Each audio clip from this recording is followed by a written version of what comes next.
I always advocate reading, understanding, and applying the instructions from the manufacturer until you've got enough experience to know when to deviate. This is also true when you're dealing with the chuck manufacturer's manuals. But sometimes I have a problem with understanding what it is they're trying to say when some of their instructions on virtually the identical set of jaws is confusing, contradictory, and oftentimes conflicting. Nobody's imperfect, and that includes the technical writers, marketing staff, and design engineers at these chuck manufacturers. In this video, I want to show you a few examples of confusing, conflicting, and contradictory information that I hope will allow you to take some of the instructions they provide with a grain of salt and help you make more informed and safer decisions as you apply the guidance from the chuck manufacturers. Here's an example of a 5-inch faceplate ring by Record Power. Very nice product, one of their optional accessories. But it came in a box that identified it as a 4-inch 100mm. Clearly, they don't sell a 4-inch. All their literature refers to a 5-inch for this product. So whoever designed this box and signed off on the release of it was clearly asleep at the switch. So how much wood could a woodchuck chuck if woodchuck could chuck wood? Let's see what the different manufacturers have to say. Robert Sorby sells a very nice chuck, very similar to these two. This is the Record Power SC4 and the Technitool Supernova 2. The jaws are virtually identical. The Record Power, or rather the Sorby, if I laid it down here right next to these, I'm not sure you could easily tell the difference in a picture. But they do have, instead of this tiny little hawk beak or micro dovetail beak that bites into the wood, it has a true dovetail on the inside. But what Robert Sorby says is that they recommend a bowl size not to exceed 10 inches on the Patriot chuck. Okay, I can accept that. Technitool describes in their chuck documentation the use of a recess for holding a bowl. The Supernova 2 manual says, "This is a strong holding method using the standard 50mm jaws. Bowls up to 310mm or 12 inches in diameter can be turned." Now, wouldn't you expect that they would have similar language for their smaller G3 chuck? The Nova G3 manual says, "Moreover, it's not recommended that work exceed a diameter of 14 inches and a depth of 5 inches with this chuck." Now, do you think the marketing staff got creative and figured they could sell more chucks if they increased the capacity to 14 inches with the same set of jaws as the larger Supernova 2? No, I'm not that cynical. I prefer to think it was just sloppy documentation without adequate review of their documentation before releasing. That said, they've made no effort to correct their documentation over the years. Now, Record Power sells two very nice chucks that match almost identically with their Technitool counterparts in size and weight and standard 50mm jaws. Here's again a picture of the Supernova 2 and the SC4 compared to each other. Here's a G3 on the right and the SC3 on the left. You can see that they appear to be virtually identical. This does have their 35mm jaw set on it. In their manual for these chucks, they provide some clear guidance for use of their standard 50mm jaws and illustrations on how to create a recess and a spigot for safely holding a bowl, but they provide no guidance on size.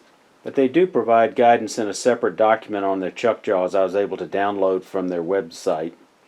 It's not clear whether the guidelines that they provide are intended as safety guidelines or design guidelines. Now let's summarize the manufacturer's guidance on what are essentially identical jaws.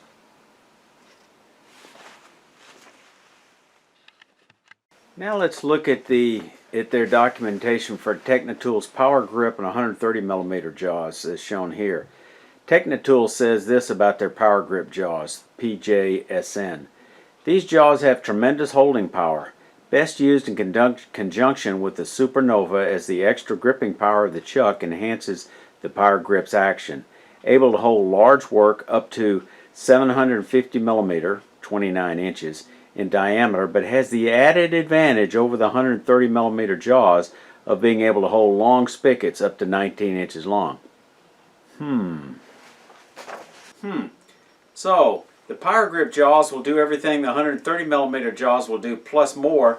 I guess I'm confused why anybody would want to buy the 130 millimeter jaws. If you got some thoughts to share on the matter, please share them with us in the comments below. Now, Record Power has virtually the identical type of jaws as the Technitool Power Grip, but since Power Grip name was already taken, they call theirs the 100 millimeter Deep Bowl Gripper jaws. Whew, that's a mouthful. You can see in this picture that they recommend a bowl size of 11 1/8 using a recess, a 9-inch using a tenon with a Power Grip jaws.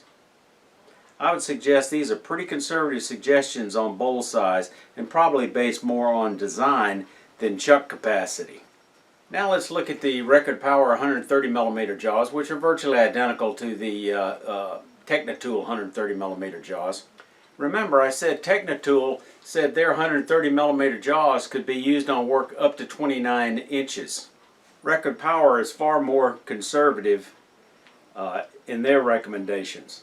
Now, I know this may be controversial for you owners of and supporters of one-way and Vicmark chucks, and I recognize sometimes discussion on chucks can be religious wars, but I would have to say this about Technitool. I think they have more comprehensive guidance on use and capacity and safety than almost all the other jaw manufacturers, even though occasionally they do slip a little bit in their documentation. For example, Technitool, in describing their limitations on their 50 millimeter jaw set when turning a large bowl, they provide this guidance, which I think is wise to follow.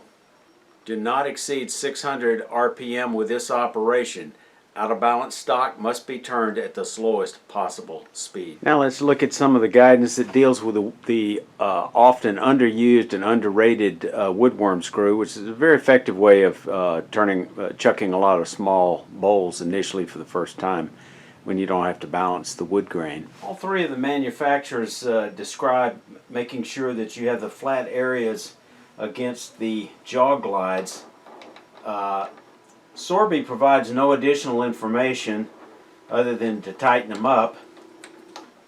The Technitool provides some additional guidance in that they say once you get it fitted, pull it forward until the boss resides behind the back of the jaws before you tighten it up. Then it's secure.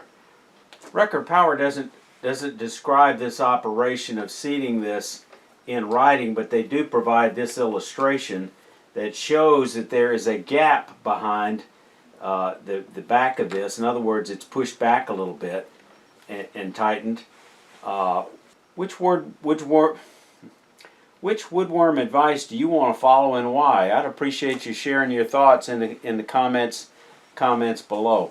If you want to know more about using a woodworm screw, you might want to check out this video. If you want to know more about chuck jaws, you might want to check out this video. Y'all stay safe. Come on back here.